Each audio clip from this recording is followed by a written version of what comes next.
Jake Miller, welcome to Competencies Without a Classroom.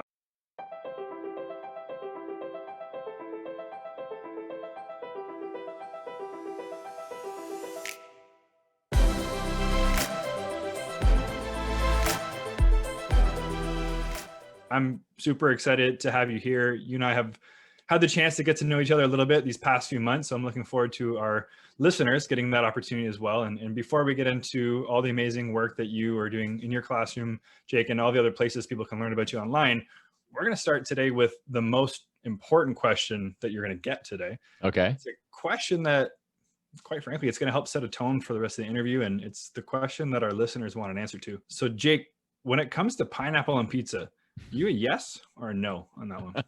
I'm an if it's the only option. Okay. Right. And my daughter likes pineapple on pizza. And if like all of the pepperoni and sausage pizza is gone, Yeah. and I need one more slice, then I'll swipe one of her pineapple on pizza, but I'm not ordering it. Okay. I'm going to put you in the yes column because I'm putting a tally at the end of this and I want yeses to win. That's what I assume that our listeners, I'll accept that answer, by the way. So I approve of it. So yes. Oh, we'll take it. Awesome. Jake, do me a favor, give us some background. Who is Jake Miller and what are you doing for work right now? Yeah, so I am in Ohio. I have been an educator for 18 or 19 years. I've lost count and don't care to go back and count through all of it. Yeah. I have been a middle school teacher for most of those years, currently teaching 8th grade science. I spent some time doing math and some time doing STEM and some time as a tech coach, but all of them were between 4th and 9th grade. 8th grade is kind of in my sweet spot. So yeah, this year it's 8th grade science. Fantastic. And very humbly, you have a pretty popular podcast by the name of the Edu Duct Tape podcast, which hopefully we'll talk about a little bit later and we'll definitely link to in the show notes, but it's one that it's how I first met Jake. So highly recommend everyone listening, go and check that out as well. Nice, thanks. Jake, as you know, so for season one of this podcast, we focus on talking to industry. So the CEOs, hiring managers, trying to figure out what are these core competencies? What are these 21st century skills that they're looking for when building out their 21st century teams? And more importantly, what do they look like on display? Because it's really easy to tell our students, you need to be a critical thinker, you need to be a problem solver, but what does that actually look like in the workplace? So I feel like we now have a pretty good sense after season one of what those skills are and what they look like. Now with season two, we're bringing it back to the classroom. We're talking to folks like yourself, the educators who are doing a great job of developing these skills in their students so that somebody else who's listening to this, another teacher, can borrow and steal that idea and bring it back to their classroom. So with that, Jake, when it comes to empowering your students to develop these 21st century skills, do you have an idea? Do you have an example of something you've done over the years to do just that? Yeah, the one thing that I think was the most revolutionary to not only to my classroom, but to my own growth as an educator was years ago, I was teaching a STEM class and we had newly developed the STEM class for our middle school. It was a quarter class. So every kid took the class for a quarter. Cool. And in the second quarter of teaching the class, maybe second or third quarter, I already had the content developed for the most part. I was still tweaking things a little bit. And I identified that my students I was having a lot of behavior problems in this one particular class. I mean, it was horrible. And I went through and I kind of assessed who was giving me problems in the class. And what I realized was that the kids who were giving me behavior problems were either fast processors, quick thinkers, really able to go through content really quickly. Not all of those kids, but some of those were in my difficult group, or they were kids who were struggling or just were slow processors, needed a little more time on content. And some of them were giving me problems. But none of my Goldilocks kids were giving me problems. None of those kids right in the middle. Right. And so what I realized was that part of the problem was that I was trying to teach every kid in my classroom at the same exact pace. And my kids who I was going too slow for were goofing off while they waited for me. And my kids who I was going too fast for were goofing off because they were frustrated. So I turned the class into a student-paced course. So I took all that content that I developed and I made it all digital and I put it all on a website. And nowadays I'd probably use like Google Classroom or something for it. But back then it was on a website and they just went through the activities in order. My goal was to improve behavior in my classroom by giving everybody, a pace to work at the work for them. But what it ended up doing was increasing the students' ownership of their learning process and of their flow through the class and their growth in the class. They really owned what they were doing because they assessed when it was time to move on to the next thing. That's super cool. Yeah. I mean, that's the dream. And then for the students who finish it soon enough or quicker than others, they probably have the ability to go and do the things that they're interested in and focus on, or maybe there's more stuff you can unlock at that point, right? I mean, there's a few 21st century skills there on yourself. There's the self-awareness or self-actualization to know that you can change things up and allow your students to work at a pace that makes sense for them. That's fantastic. And obviously it worked. Is it still something that's a part of your repertoire? Yeah, so interesting. So I taught in that STEM role for 3 years, so 12 different iterations of it because it was a quarterly class. And I started that probably in the second or third iteration. And I did it for then the other 10 or 11 iterations of the class. I continued to use that, used it with great success. And then I moved to a tech coaching position because doing that helped me realize just how passionate I was about what technology could do in the classroom. And I wanted to help other teachers with that. So I pivoted out of the classroom now because of some budget cuts in my school district, out of that tech position and back in the classroom. And this is my second time teaching science in my career. And it's been 10 years since the last time. And so this is essentially my first time teaching this content. And so this year I'm focusing on the content. I think with teachers and with everybody in their jobs, but especially with teachers, we have so many things we want to accomplish, but we just don't have time for all of it. So we have to go like, what do I have to do now? What's front of the line and what can I save till later? So this year I've been focusing on my rapport with my students and the content. And then next year I definitely will build in a student-paced nature to the class, just like that was. That makes a lot of sense. Cool. All right. Well, Jake, you've done such a great job that you've now been promoted to superintendent. So congratulations. Nice. For the next 10 minutes. I don't know if I wanted it, but I'll take it. Not a choice. Yeah. For the next 10 minutes, you are a superintendent and you've been tasked with deciding one of these core competencies. So one of these 21st century skills that all of your graduating students have to display evidence of in order to graduate. If you had to pick one, what is that 21st century skill that you would pick? You know, so what I really liked that came out of that class was the level of ownership that my students took in it. And I think the reason they took that ownership was the reflection that they did. They were able to reflect on when they were ready to move forward. They were able to reflect on when they're like, so one of the projects was on coding. So they would be able to reflect on when their project that they coded was ready to go. They were able to reflect on when they should do work at home, because I said, you have to get through X number of assignments by the end of the quarter. You know, you need to decide when it's time to work on it at home. Yeah. They would reflect on when they need to maybe come in during their study hall to do a little more work. They had to reflect on when they needed my help because I wasn't leading them through it. They had to reflect on, do they need to rewatch the video instructions? So there was a lot of reflection based into that. And I think that's a huge competency for people in the workforce. And we think about us in our jobs, right? We just like me in that situation, I reflected on how my class was going. I reflected on the problems I was having. I reflected on what was causing those problems. And then I was able to problem solve. But first has to come that reflection. If you don't know what's wrong, you don't know what you need to do, then you can't make decisions on what you need to do. So I think that's a huge competency that the kids don't always have because we kind of spoon feed them their education. And so they're not learning to reflect on their progress and how they're doing.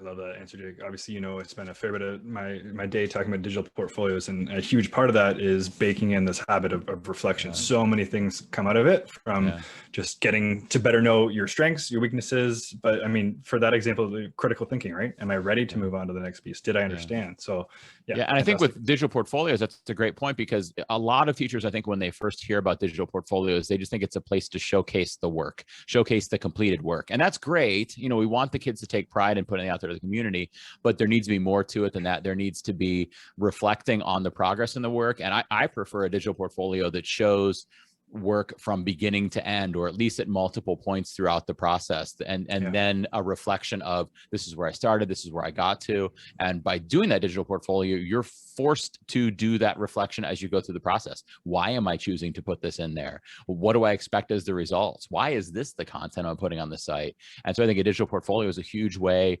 to kind of indirectly build in that reflection without necessarily even having to say to the kids, now you're going to reflect. You kind of just build it out in a way that forces them to reflect.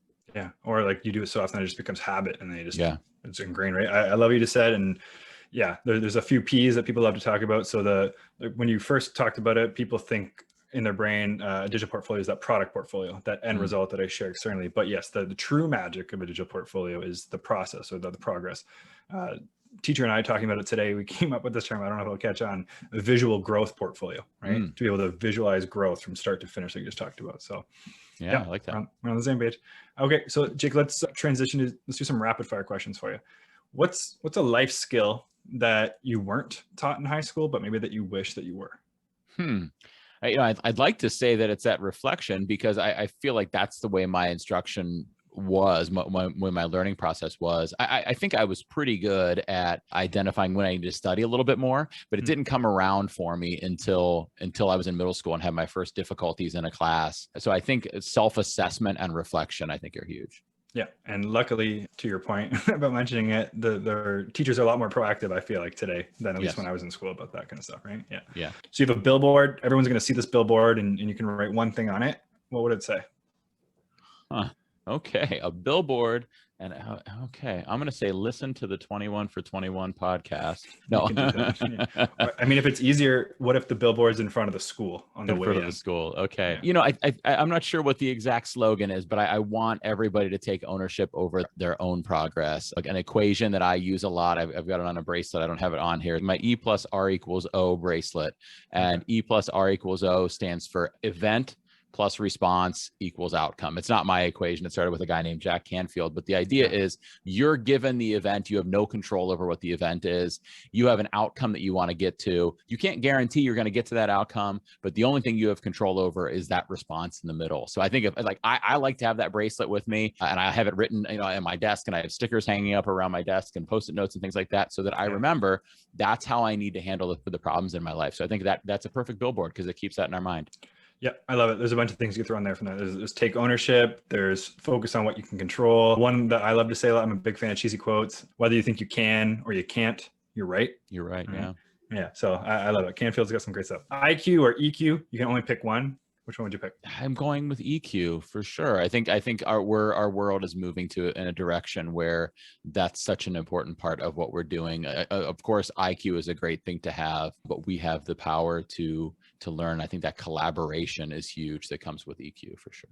100%. Yeah. I mean, one of the things we learned from season 1, when I asked that question, is no one wants the brilliant jerk on the team, the brilliant jerk. So smart as you are, if you don't collaborate and work as a team, you're not going to be successful. Did you have a favorite class in high school growing up, Jake? Math, for sure. I loved math. I loved the way that it was always a problem that I had to solve. And so when I got an education, that's what I wanted to teach at first. That's why I spent a lot of my years teaching, but I loved math, especially geometry. And I think what I loved about geometry is it always felt like it was a riddle and I had to justify my reasoning by figuring something out.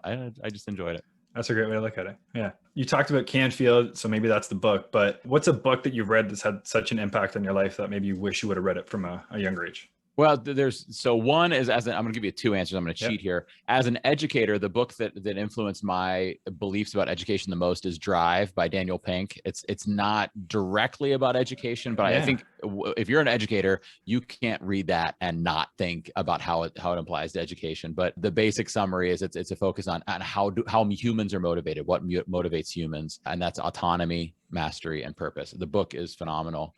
The second one for me that really influenced my kind of trajectory over my life, the fact that I'm not only a teacher, I'm also doing the podcast and all these other things, is a book by Seth Godin called What to Do When It's Your Turn, and in parentheses, it's always your turn.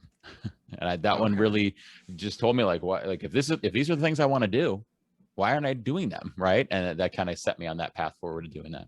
What was that one called again? What to Do When It's Your Turn, and it's always your turn. Okay. And we're going to link to all these in the show notes just for anyone who's driving and listening right now. I love a lot of what he has so many books. Seth Godin, that is one I've never even heard of before. And I thought, it's phenomenal. It's very visual too. Lots of really cool pictures. It is. I've read, I think, 4 of his books, and that is far and away my favorite.